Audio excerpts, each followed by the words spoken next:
Europe 1, le 22-30. L'écho du jour, Jean-Michel Duez. Bonsoir Julien Tocars.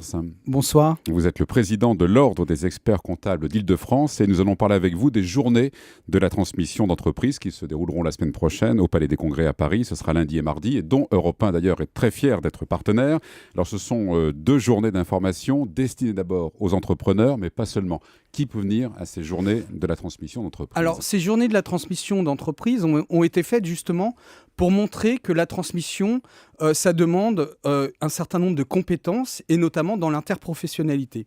C'est d'ailleurs pour ça que experts comptables et notaires, on organise ensemble cette manifestation. Donc, c'est destiné, bien entendu, aux cédants, mais aussi aux repreneurs. Et puis à tous les conseils, puisqu'on a des parcours conseils, donc c'est-à-dire aux experts comptables, aux notaires, mais également aux avocats ou à d'autres conseils qui s'intéresseraient à ce sujet. Donc si un entrepreneur veut céder à son entreprise, il pourra trouver de bons conseils auprès de vous dans ce salon, c'est ça ? Tout à fait, puisqu'on a différents parcours en fait. On a des parcours donc experts qui sont sur les conseils surtout, et puis des parcours cédants-repreneurs, donc qui sont un peu différenciants, qui seront bien sûr moins techniques, puisqu'ils n'ont pas la technicité d'un expert comptable ou d'un notaire sur le sujet. Alors justement, vous les experts comptables, à quel moment vous intervenez dans la session d'une entreprise ? Alors, on peut intervenir des deux côtés, si je puis dire, c'est-à-dire côté cédant ou côté repreneur. Côté cédant, souvent, on est là très en amont, puisque c'est déjà notre client, puisqu'on s'occupe de sa comptabilité, de son bilan, mais également de tout son conseil en gestion, de sa partie sociale, etc. Donc souvent, l'expert comptable, on a une mission récurrente auprès du chef d'entreprise, on est le premier informé dès qu'il veut céder sa boîte. Donc, ce qui veut dire qu'on peut l'aider aussi à préparer cette session, puisqu'une session, ça se prépare en termes sociaux, préparer les contrats de travail, préparer aussi les équipes à être plus autonomes vis-à-vis du chef d'entreprise, donc, et puis juridiquement aussi préparer un petit peu les statuts, les toilettés, etc. Donc on est là très en amont pour préparer ça, et puis souvent aussi on est le généraliste, donc ça veut dire que derrière on fait appel aussi à des notaires ou avocats, notaires surtout sur les transmissions à titre gratuit ou donation aux enfants. Là, c'est vraiment les notaires qui sont en pointe sur ce sujet-là. Donc, on coordonne souvent toutes ces professions au niveau de la transmission. Et du côté du repreneur, de l'autre côté ? Du côté repreneur aussi, de la même manière, souvent, il vient nous voir, souvent sur la partie audit d'acquisition. Donc, bien sûr, voir la cible. En général, il vient déjà avec une ou plusieurs cibles. Il nous demande d'aller voir ce qui se passe dedans et voir s'il y a des points où il faut faire attention et qui pourraient aussi lui permettre de négocier derrière le contrat de cession. En France, le chiffre de transmission des PME annuelles, c'est environ 17 000. C'est quand même beaucoup, non, ce chiffre brut ? Alors, 17 000, c'est effectivement le nombre de transmissions à titre onéreux externe. Donc, en fait, il y en a beaucoup plus que ça. C'est-à-dire quoi, onéreux externe ? C'est-à-dire je vends ma société. On cède la société voilà. et on touche de l'argent en contrepartie. Donc, c'est vraiment une cession ferme, puisque derrière, ça ne concerne qu'une partie en fait, des transmissions.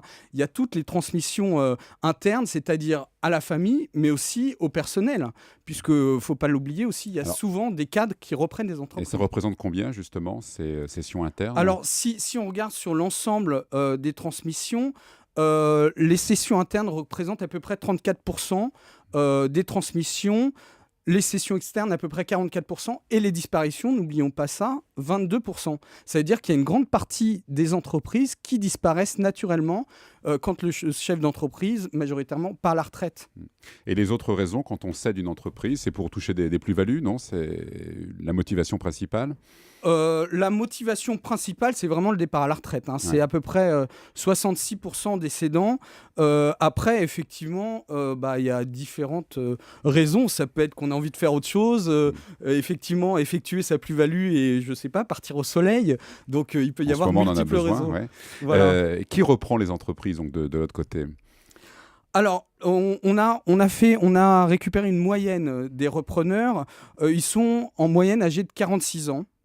Donc, ce qui n'est pas très jeune malgré tout, ce sont quand même des gens qui ont déjà une certaine expérience professionnelle. En même temps, tant mieux. Ah oui, tant mieux, c'est beaucoup mieux, bien sûr. Oui. Ah oui, pour reprendre une entreprise, diriger une entreprise, surtout une PME, ça demande un champ de compétences assez large. Donc, il vaut mieux avoir un peu d'expérience, c'est clair. Et ils sont globalement, en général, assez diplômés. Ils sont en moyenne, ils ont souvent un bac plus 5. Et puis, un tiers sont des ingénieurs. Vous voyez, je vous donne tous les chiffres. Et plus de 25% issus d'une école de commerce. Donc, globalement, des gens qui ont quand même une bonne expérience professionnelle et bien diplômés. Et qui ont déjà une expérience en entreprise, de direction d'entreprise justement, ou pas? Tout pas à fait, forcément. oui. Ouais, En général, on voit souvent, on l'a sur le terrain, nous, des anciens cadres qui arrivent, qui pour diverses raisons sortent de leur entreprise et qui ne souhaitent pas se réinvestir, mais réinvestir vraiment dans un projet personnel en reprenant une entreprise. D'ailleurs, c'est vraiment ce profil-là, puisqu'on voit ils ont quand même un petit peu de fonds d'apport personnel au moment où ils rachètent, ce qui est indispensable quand on rachète. La moyenne justement de cet apport financier, vous l'avez Alors, chiffré? on a entre 150 et 300 000 euros d'apport personnel pour 46% d'entre eux, et entre 300 000 et 1 million d'euros pour 27% d'entre eux. Donc vous voyez, c'est quand même des chiffres significatifs. Donc des gens bien diplômés, une certaine expérience et avec un peu d'apport, ce qui semble logique, puisque quand on rachète une entreprise, la banque demande au minimum du minimum 20% d'apport. Est-ce qu'en période de crise, c'est plus difficile de céder ou de reprendre une entreprise? Alors reprendre, non, pas forcément. C'est peut-être même plus facile. Il y a peut-être plus d'entreprises à céder parce que le chef d'entreprise, à un moment donné, il y a peut-être l'usure aussi des années qui passent quand on est chef d'entreprise. Mais il faut oser quand même parce que la situation est quand même peut-être oui, mais incertaine. alors justement, c'est peut-être là aussi qu'on peut certainement faire de bonnes affaires. C'est-à-dire qu'on est un peu dans le creux de la vague. Des chefs d'entreprise qui sont peut-être usés aussi par l'exercice de leur entreprise. Et donc qui veulent céder et qui sont des fois prêts à céder à des prix peut-être inférieurs que quand on est en période de pleine croissance. Donc il y a peut-être des opportunités à prendre justement en période de crise. Et justement avec des chiffres d'affaires qui baissent, donc une entreprise qu'on paierait moins cher, et du coup avec un potentiel aussi de progression, parce que si on rachète une entreprise qui est déjà en pleine croissance et on peut pas, et tout est maximisé, ça n'a pas un grand intérêt non plus. Alors au sein de ces journées de la transmission, vous allez organiser toute une série de conférences et je vois un thème, les 10 bonnes raisons de rester en France, avec un point d'exclamation. On n'a pas le temps de donner ces 10 bonnes raisons, au moins une. Il y en a déjà au moins une, Ouais. C'est que la cession à titre gratuit, on peut se le dire, on est quasiment au paradis fiscal en France là-dessus, quoi. On a un taux d'imposition qui va jusqu'à 5%. En plus, on peut étaler les droits sur 10 ou 15 ans avec des taux de 0%. Donc là-dessus, c'est vraiment une des vraies raisons de rester en France. Donc la transmission intrafamiliale, par exemple, à titre gratuit, sous forme de donation.